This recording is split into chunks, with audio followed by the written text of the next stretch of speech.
account to post. Yeah, I think we're recording. All Hello. right. Welcome to episode, what is this? Week 12. So episode 12 of the oh my God, I'm so high. I was smoking weed right before this. I think we're week 16. Better. Are we week 16? Better late Yeah, than pregnant. yeah. All right. So this is our 15. It's 16th week 15. week 15. I've I'll recorded start. 15 episodes. Have This is you? episode 15. No, I actually Oh, wrote out. oh shit! I was like, what? No, I did one, and then this is my notepad. This was notes from the third episode I intended to do, but then Okay. just got super busy and forgot about it. So here we are. A little help. Welcome. All right, so I figured we'd start with a little halfway review and just see where things are at, how people are feeling.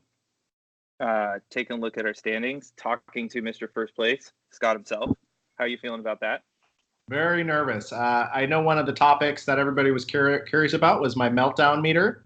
It's probably a 6, surprisingly. I was talking with somebody today at my offense. I'm hitting 3 home runs a week. It's really just not making anybody great again, especially me. So I'm if you saw the texts in the group this morning, we're getting close to panic mode. Yeah, So open trade discussion. Open trade discussion. Yeah, I like negotiating in public. That way everybody knows where we're coming from. And if we have to shame someone, we should shame them publicly. Oh, I have all the trades here to review as well. So we'll be doing some shaming. Second place, LA A-holes, Colin himself, holding things pretty well. How do you feel about Colin's team? I am surprised at Colin's team. He's got Gordon and Hunter Pence and some trash people, and here it is, It's working. It's working for Colin. Let's see. Well, Vogelbach was a good pickup for Colin. Max Muncy doing all right. Who else? John Gray, Chapman. And the Kimbrel one might have worked out, holding on to him. Oh, yeah. So that's true. So Colin's done some good moves. Third place, myself, Houston Astros, Nice. 2017. Yeah. Defending Pitching's champs. terrible. Defending champ. Maybe thought about doing the 2018 Red Sox, but I hate the Red Sox, so we stuck with the Astros. Viva coming in fourth. Tom, how do you feel about Tom? Tom's been down for a while, so I'm very happy to see Tom making things right. Then we got Hurricane Mark in fifth. Mark, I'll interject there. Mark's got another bunch of trash bags, I thought, on his team, but somehow it's coming together. He's got Gallo playing today. Yeah. So good. Gallo 1 for 2 right now currently. Okay. We got Lester, the human left-handed kaboom for the Cubs. Sixth place, La Flama. Nick has come back a little bit recently. He's had some good pickups. Josh Bell, good pickup. Did he also pick up Alonso, or did he draft him? I don't know. I don't know if Alonso was a pickup or draft. He's got Dansby Swanson now playing shortstop. Clark picked up Dansby and dropped him, I believe. Goldschmidt's been a bust, though, for Nick. Goldschmidt's been a pretty big bust there. Nick and I actually had a agreed upon trade that never came through because you had a trade that involved some picks with Nick. That wrecked that deal. Yeah. Nice. Yeah, you heard it here first. Nice. I was hunting Goldschmidt, but Clark, that's what she said. He has dropped off pretty hard lately. 7th place. He went to the top of the mountain, held it for a week, and then it's just been a steady decline.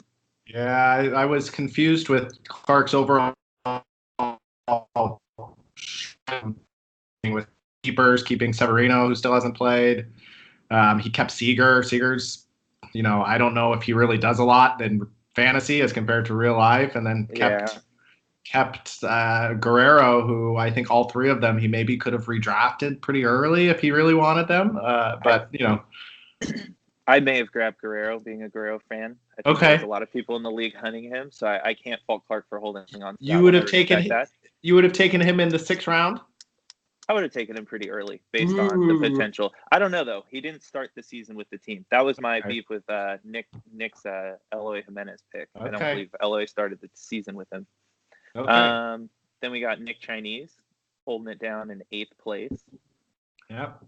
I can actually say Nick Chinese, too. He snaked a few of my picks as I go back. I remember I was drafting. I went to add Fanmil Reyes and Luke Voigt. Both of those players I went to add, and Nick Chinese had grabbed those. So he's kind of snaked me a couple times, but it's kind of worked out. So I'm not too mad with that one. Good for him. Yeah, not bad. The new father, well, both new fathers actually at the bottom of the league. Is that reflective of having a child? Yes. Yes. Okay. So their awful decisions are down to no sleep. Yes, you lose your brain. Lose their brain. So David in ninth. I think David's actually kind of done okay, and I like David's team. I just it hasn't put it together. That's why he's down in ninth, but he's traded off some pieces, which we'll discuss about. Yes. And then Chris, new manager. How do you feel about Chris in his first couple months? I think he's trying hard. I think he's got a lot of bad luck that combined with first-year jitters has really just rocketed him straight to the bottom. It's not easy in this league because, I think in the first one I said that I expected Chris to do okay and then just to shit the bed because the stats are weird. You got to kind of figure it out. And there's players that you might love, like that bias pick, that bias trade. Is that going to come? Because errors will ruin you. Errors and negative stolen bases, those are the two things, strikeouts. And so you got to kind of figure it out sometimes. It's a weird league. So, all right, there's our halfway review. There's our standings. Let's take a look back at some trades. I think I have this in chronological order. First trade that happened was Nick Sonandos and myself to kick off the season. I sent Juan Soto for Blake Snell. Yeah, that was kind of forgotten about. Yep. I'm putting Nick as the winner of that trade, actually. Yeah, Snell hasn't been himself, and Soto, who maybe I didn't think would have a sophomore slump, but I didn't know if he'd recreate that, and he is. That's a stud. Are you thinking about keeping Snell, if you don't mind me asking? Not taking too much time. No, I'm leaning towards right now. No. So Nick's the winner. Keeper for a keeper. Nick's a winner. Another Nick trade. This one with Tom. Tom got Puig, Mike Moustakas, Aaron Hicks in a 17th pick, and then Nick Sonandos got Paddock in 11th. Yeah. How do you feel about that one? I think Nick might be the winner of that one as well. Leaning towards Nick on that one as well. I just like the picks. I like the picks. Those are good. Yep. League has a good chance of getting thrown out of a game any day of the week, and then I don't know, he'll drink and drive. So DUI waiting to happen. Our next trade is yourself and Canseco. You sent an 18th pick for Nelson in the 22nd. Ooh, I was hoping I would have gotten the 20th back there. Damn, not good. Nelson's now out of the league, so that's good. Well, later rounds, but so definitely David winning that one. We discussed this pregame, but this one involves David as well. David getting a 9th round pick, and Chris getting Hendricks and sending his 20th, or getting a 20th for the 9th. What are your thoughts on that one? I mean, has he thrown a pitch yet for Chris? Unclear. I don't know. And 9th for 20th, and was the rumor, because this will bring us to your next trade. Rumor was Chris involved in a 6th round pick for potentially Greinke that he didn't take?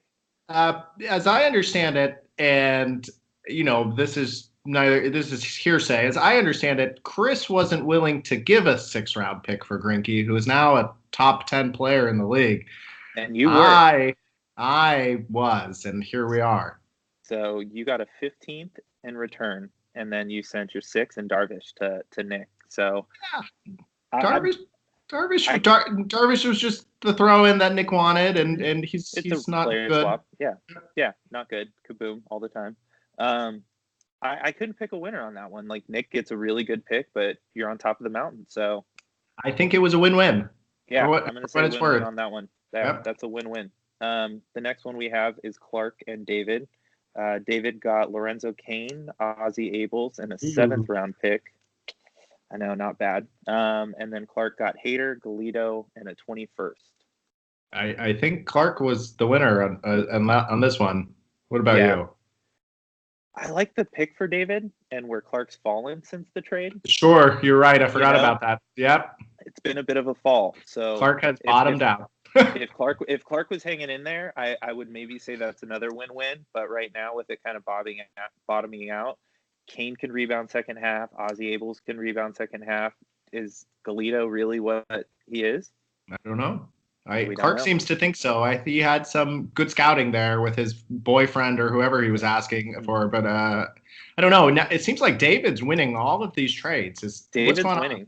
And so David now sitting on 2 7th rounders, 2 9th rounders, and 2 18th rounders. That's good. Good for David. Shaping up for next year. Let's see. Well, Nick S has got some picks. He's got 2 6th rounders, 2 11th rounders. Okay. That's pretty solid too. With the trade deadline coming up, he could still trade for more if he wants, but he's in the playoffs. Yep. I'd hang on. Playoffs is a good gamble. I might hang on. I don't know if he's worked himself back up there. I don't know if I'd want to put myself in Jerome territory. Last one is Mark and Chris. Mark got Bieber, All-Star MVP. Chris got Baez. I have no thoughts. What do you think? I like a pitcher. Sometimes getting rid of a guy like who did I have? Contreras. Contreras was my catcher the first year in the league, and his errors cost me categories all the time. And sometimes you got to hold one category, or you got to know where you're going to win. Like, hey, I'm going to win these 3 every week, and some of these are going to be gambles. I'm not gambling on errors. It's a bullshit stat. It's my least favorite one in the league, but I'm not taking a guy like Baez or Contreras. Maybe when the Lechner report comes, we can, Chris. Are we giving him fuel to his fire? I hope so. I mean, I secretly think he's going to come prepared with nothing, but maybe I'm wrong. It's hard to review what's good and what's bad. I definitely don't like errors. Don't like errors, but I respect errors because do you want a guy who's going to Bill Buckner it in the playoffs? I would like it if your guy did that. Yes. Exactly. Yeah. I don't want him. I pay, Matt Carpenter, that's another guy who's talented offensively but a walking error. So all right. I've had him. Yep. Yeah. Cost him. Great player, close to MVP, but those errors, they'll get you. Now we go to the message board. Here's some requests that we got. All right. Did Clark really super booze in Mexico? From what I hear, I'm pretty sure it was a 72-hour super booze and super drug. And if memory serves me correct, and I think some of this was in the group chat, there were young stuff with bottles. There was some rock throwing at bottles. That looked very fun. No, I'm going to agree. He was hanging out with a cowboy the whole time, it seemed. It seemed like he made friends with a cowboy, and they enjoyed throwing rocks at Corona. So, yeah, well done, Clark. League's proud of you. And he did the league well. Kaboom chat, a little retrospective on Kaboom. I guess there's a couple things on Kaboom we can discuss. But I guess what's an offensive Kaboom and what's a defensive Kaboom? So I think recently Tom and Chris both had offensive kabooms because they were sending screenshots of their 200 OPS, and that was close to the week. So that sounds like an offensive kaboom. I'd say that's offensive kaboom. I think we should respect the golden sombrero. 4 strikeouts in a night should be celebrated pretty weekly, and if anyone has that on their team, I've dropped a couple people when they've been close to 4 strikeouts. I can't stand that one. And errors, obviously errors, and caught stealings. Negative net stolen base. That'll get you. I love that stat in this league. That's my favorite stat in the league. When I learned it was net stolen bases, I was like, oh, I'm into this. I like this. I think we've pretty well established what pitching kaboom is. Yeah, and, all right. Framebar Valdez, for anybody who didn't get the group chat, he kaboomed already today. And for some of you, it seems, didn't realize baseball had started again, but it did, and there's a kaboom. So watch out. One game. It's Texas, and I don't know who the other team was. Houston. Yep. We have questions about why did blank manager add this player? We might have to go to our phones to look at a few. Yeah, and I'll start while you're looking something up. I was looking for that a few minutes ago, and I go, why would anybody add? Oh my God, I forgot his name. Dylan Bundy. I go, what kind of idiot keeps adding him in this league? And that idiot was me. I've done it. Not this year. This year. I did it this year. I go, who does something so stupid? And I see tacos. Oh yeah, that sounds about right. That's me. The one I kind of thought was interesting was I saw Chris add Matt Chavis after I dropped him. Chris added him, kind of dropped him kind of quick. I don't know. Maybe I missed it. I don't know if Chavis had a little quick 2-week little thing that maybe gave Chris some insight or the position eligibility, but I thought that one, because he was a pretty high strikeout guy. Yeah, and I think Chris has since dropped him. Yes, that was a quick add and drop. Well, the best add and drop of the league goes to Nixon on nose with Steven Matz. He added him and dropped him, I believe, before throwing 3 innings for him. Was there a it was a big kaboom. There was a reference in the chat about Nick's unhappiness with him and showing some of the drop. David's had some players that I guess we're going into add drop. That's the other category. So we'll just go back and forth. The other category was, why did this manager drop this player? For David, he's dropped 2 players that I feel I've done really well with, is Carlos Santana over at first base, who's kind of saved my first base. Every year in this league, I've had abysmal first baseman. All-star. Yeah, and he's doing very well. And then the other one is Ketel Marte. Oh, God, he's another all-star. Oh, no. And we had trade discussions. I'm still interested. Marte. Still interested. I think, was it Woodruff and Marte on the table at one point?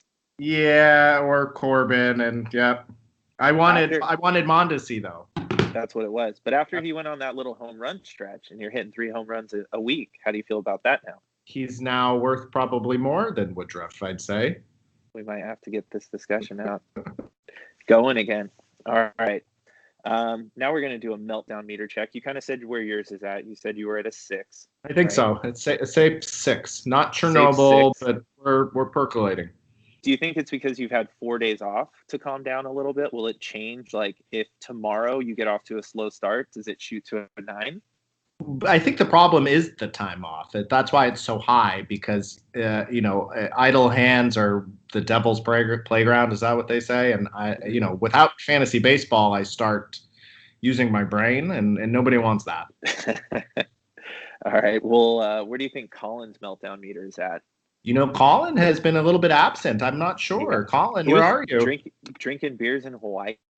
Ooh. I'd say his meltdown meter is low. Okay. It's low. Colin's a cool dude. Here's a beer, here's a Hawaiian sunset. He might be a 2. Maybe that's why he's so good in this league, is because he doesn't have he never melts down like me. Yeah, he's holding steady. Maybe Colin's playing us. Maybe that's his game. It could be. That's his game. Maybe he's trying to get to our heads. Third, myself. Where do you think my meltdown meter's at? 3.5. It's pretty low. Yep. It's. I hate my pitching. I don't know what to do about pitching. Who would you say is your best pitcher at this point? Because it's not Snell. Yeah. It's not Snell. The Cole Hamels one, I was really, really glad to pick him up. I thought that was, I don't know who dropped him last year, but that was, I think Cole Hamels picking him up last year is what propelled me to the championship. I think it was actually David had dropped Cole Hamels. I want to say it was David dropped Cole Hamels, because we had a side conversation where we were texting back and forth, and I sent David Cole Hamels road and home splits from Texas before he got traded. His road splits were amazing, and David's like, all right, whatever, dude, whatever. Well, here we are, championship later. So David, though, also, who is king of the Kaboom, because we can go to this. This is a good segue. Kaboom Watch, blessing or curse? I'm leaning towards curse right now. Ooh, why do you say that? Well, David has kaboomed one of my pitchers several times. He convinced me to drop him. I re-added him. I sent him some, little stat I saw on TV. But David all year was pretty dogging me in text message about this pitcher, and he's now dead. That's Tyler Skaggs. So I'm leaning towards a major curse. David had his Kaboom site set on Skaggs this year. He's the Kaboom king. I'm putting that blame on David. No comment. That was one of the picks where a little bit of a head scratcher, but now no comment. I don't have anything to say. Okay, but outside of that curse, I'd say it's 50-50, truly. I think there's been some times where he's made some kaboom calls that have definitely blown up in his face, Sure. but others he's been spot on. So it's kind of a 50-50 thing. Okay, I think it's been a nice treat for the league. I can't go as far as to say it's a blessing, but it's definitely been a nice treat. We all get a laugh, and when Tom's pitchers go kaboom, it's very, very good for everybody. It's been a real nice add to the league. I think it's kind of a fun thing. Everyone gets excited. Who doesn't yelling kaboom? Yes. I think it should be a thing. Yeah, definitely watching, especially when I don't know if this has happened to you, but there's been a couple times where I've been watching the person I'm playing's pitchers kaboom on TV. That's the best feeling. That is the best feeling when you're just like, you can just see their ERA going up, their meltdown meter going up, and you're just watching their pitcher live. It's a good. It's a really good feeling. Yeah, and I guess last one, grade of Chris's management skills. So we're just talking fantasy baseball. Fantasy baseball.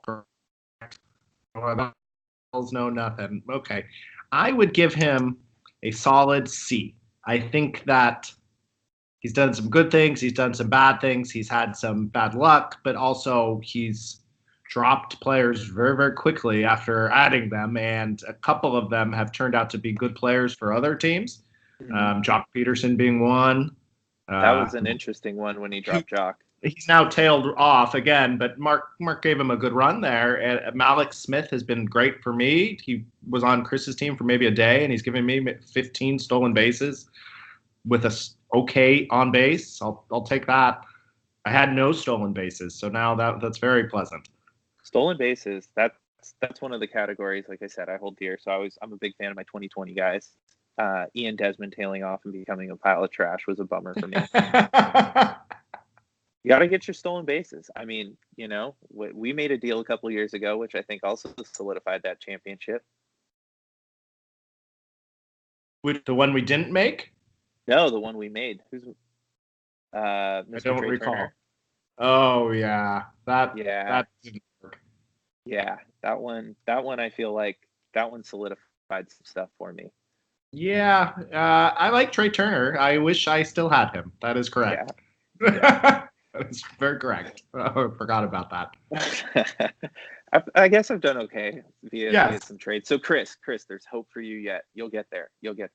Chris, you might have Jerome coming. I hope you have a nice spot for him. Yeah. It'll look nice on the mantle.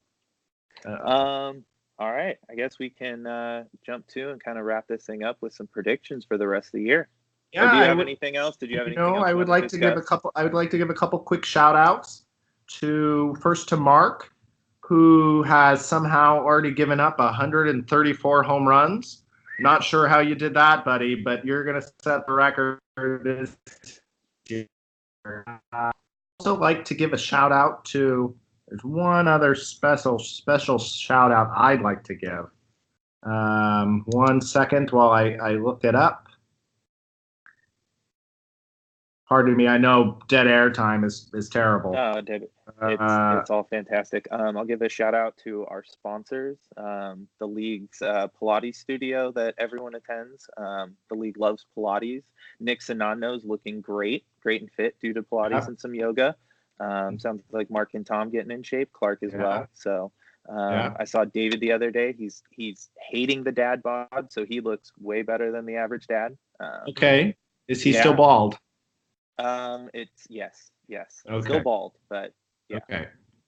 My last shout out is to Tom. Tom had a tremendous 7.41 ERA in week 3. I hope somebody figures out a way to top that, but if not, shout out for that's definitely the weekly kaboom right there. I have to get some annual trophies out there. The kaboom of the year. Start recognizing some of those yearly categories. As league note taker, I will do a more diligent job of remembering and commemorating these moments. I like it. All right. Well, that was great, sir. I guess that's it. Anything else? We'll call it a day. Luck, everybody, and Delgado, will you be at the Dodger game on the 11th? Which one is this? We're doing a league Dodger game on August 11th. Do I have anything? Oh, that's my family camp out for work. Okay. And Nick's birthday. If it's evening, I can do it because I'm probably wrapping up the field at 10 or 12. We will see you after the game. It's at 1 p.m. or so. Okay. Well, let me see what I can do because I run that event. I can switch to the 10th or the 11th. I can make everyone else work the 11th. Okay. Everybody show up to the Dodger game, please. Thank you. All right. Well done. See you. Talk to you later. Bye, everybody.